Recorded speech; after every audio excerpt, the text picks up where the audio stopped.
Hi, this is your lecture for November 2nd. We're going to be looking at pages 128 through 136 of Chapter 4, which is about Africa, so we're starting a new chapter today. Okay, so Africa is a continent of natural wonder. There is an endless variety on this continent. They have rainforests, they have deserts, they have volcanoes, waterfalls, there's primitive villages, modern cities, simple farms, large plantations, oil rigs, diamond mines, and national parks with thousands of fascinating animals. So variety is definitely how you would describe Africa. Here's a picture of Mount Kilimanjaro. Mount Kilimanjaro is important because of the fact that it is the highest point on the continent of Africa, but it also shows the variety because we have Mount Kilimanjaro and then we have the Sahara. So there's the two extremes in weather too, because on Mount Kilimanjaro you can see that it has snow, and then in the desert obviously no snow ever has found its way there. Okay, so where is Africa? Well, Africa straddles the equator south of Europe. It's the only continent to reach almost as far north as it does south. If you want a good picture of the continent of Africa, look on page 129 and 131 of your book. It's the second largest continent after Asia. It's 4,800 miles north to south, 4,500 miles east to west. At its widest point, and to the north of it lies the Mediterranean Sea, which is what separates Africa from Europe.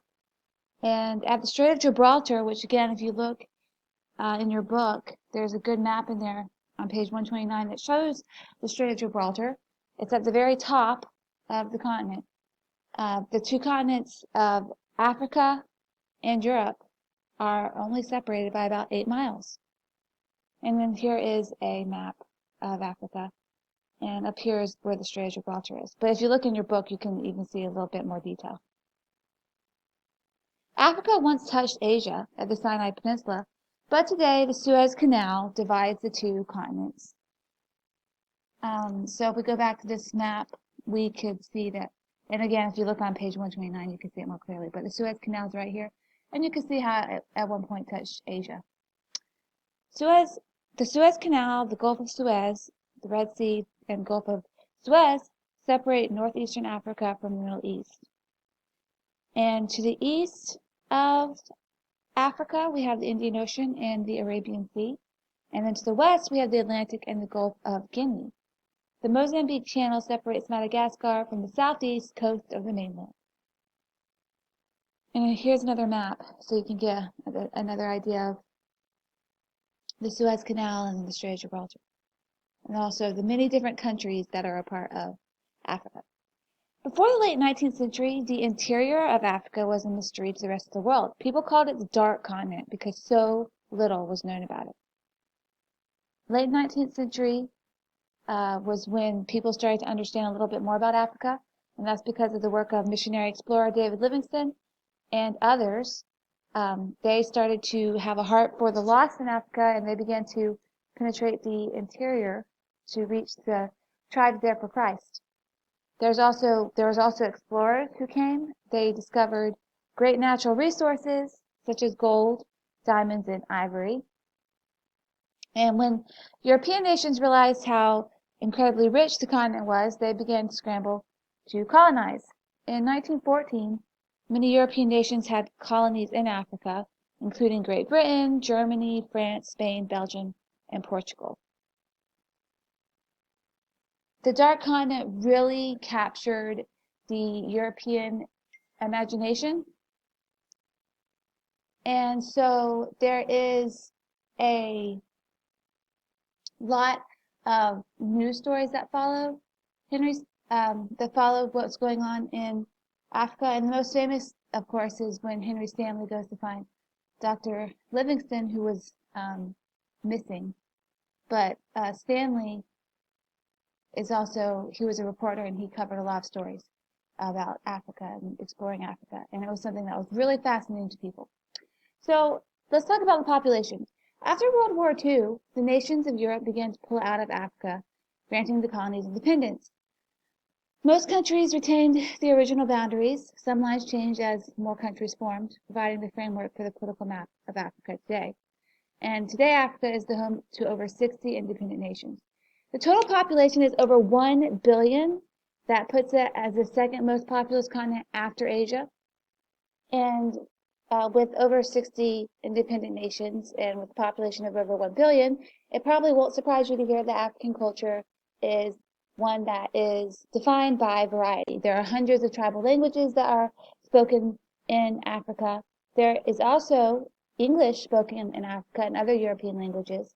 And this has, of course, to do with the colony, the legacy of colonization. So when European nations colonized Africa, of course, they brought their language, and it still remains there today.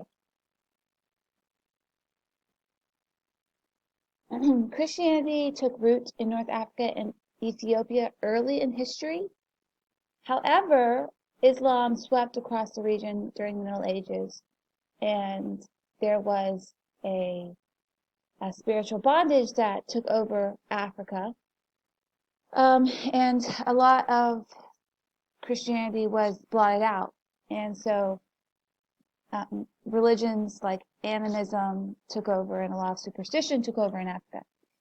Missionaries like Livingstone and Robert Moffat labored to bring the gospel to Africa, paving the way for modern missionaries.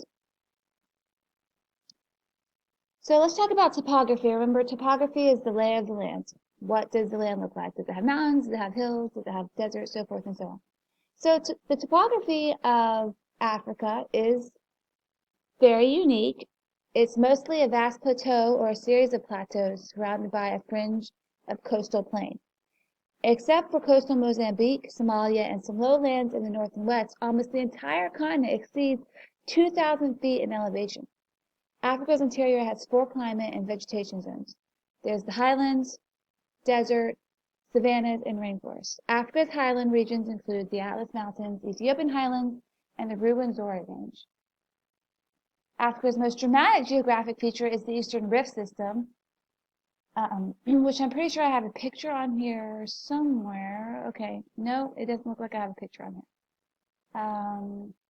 I will just tell you that it's like this giant gash in the earth. Maybe you should look up a picture. It's really neat. Also known as the Great Rift Valley, this enormous fracture in the Earth's surface begins in Asia's Jordan River Valley, continues to the Red Sea, and cuts through Africa from Ethiopia to Mozambique. Okay, so let's talk a little bit more about topography. Mount Kilimanjaro is Africa's largest peak. Mount Kenya is the second largest, and desert covers more than a quarter of the African continent. Sahara is Africa's and the world's largest desert, and there are other prominent deserts in Africa. Of course, we hear about the Sahara the most, but there is also the Kalahari Desert and the Namib Desert. Dense tropical rainforests thrive in the parts of equatorial Africa and along sections of the coast. Remember, equatorial means along the equator. The big game animals for which Africa is known roam the savannas, particularly in eastern Africa, where the Serengeti Plain is located. So you can see here are some of the critters that live on the Serengeti Plain. There's lions and wildebeests. Several large river systems drain the African continent. The Nile is one of them, and it's the world's longest river, and it flows northward into the Mediterranean Sea. Other rivers include the Niger, the Congo, the Zambezi, and Limpopo. Many rivers begin in large freshwater lakes, such as Lake Victoria, Tanganyika, Malawi. Those are the 3 largest lakes in Africa, by the way. The Nile originates in Lake Victoria, Africa's largest lake, and the world's second largest body of fresh water. The Congo begins in Lake Tanganyika, the world's largest freshwater lake. So let's talk about climate. Climate varies with elevation and latitude, which I'm sure is not surprising. In tropical Africa, there's generally a hot, humid climate ranging from rain, forest to savanna. There are more moderate temperatures in the highlands. North and south of the tropics, the climate grows drier. The savanna, with its wet and dry seasons, fades gradually into steppe and desert. the Mediterranean climate, which is the northern coast and southwestern tip of